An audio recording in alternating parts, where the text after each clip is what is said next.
Aisha radhiyallahu anha e ka vetë Muhammedin alayhi salam ka thonë, nëse e di që është nata e Kadrit, nëse ma mërmenja që është nata e Kadrit, çka më lut në ta? E ka mësu Muhammedi alayhi salam një dua të çuditshme.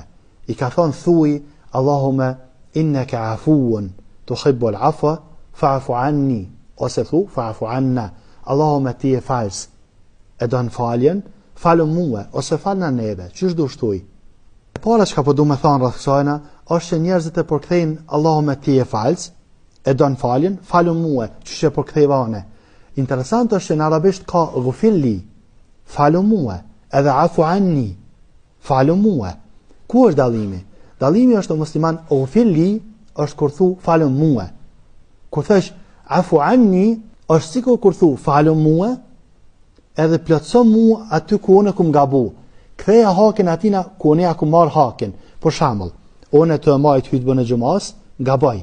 Ka mundësi me gabu? Ka mundësi me gabu, çysha. Edhe kur kum gabu unë, ajo shkuma ato se shama.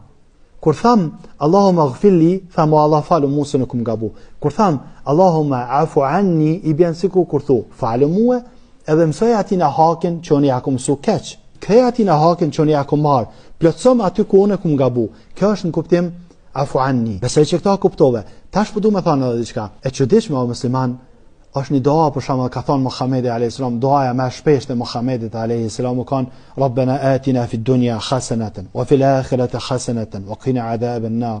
Rabbana ana neven dunjat mira, edhe në ahiret ana të mira, edhe runa pe zjarmi xhehenam. A pse çfarë duaje që përfshin mirat e dunjas dhe të ahiretit. Edhe lut Allahun me të ruajt pe zjarmi xhehenam. Do të thonë dua të mira të dunjas dhe të ahiretit. Me logjika tona që shkon duaja më aposhtashme është më thon natën e Kadrit. Ama pse na ka mësu Muhamedi alayhis salam me lut me na fal neve. A dini pse o musliman? Ma e ban këto mirë. Se në mesteje edhe hajrit, krejt hajrit, mesteje edhe hajrit nuk ka kur gja përveç se gjinahet e tua.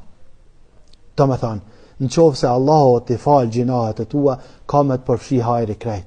Por që ta, natën e Kadrit e lutë Allahun azza wa jall me t'i fal gjinahet e tua, edhe me të plotësua aty ku ti ke gabu të njerëzit, e në qovë se këta e mrin, atër e ke mri krejt hajrin. Besoj që ke qartë me lejen e Allahut azza wa jall.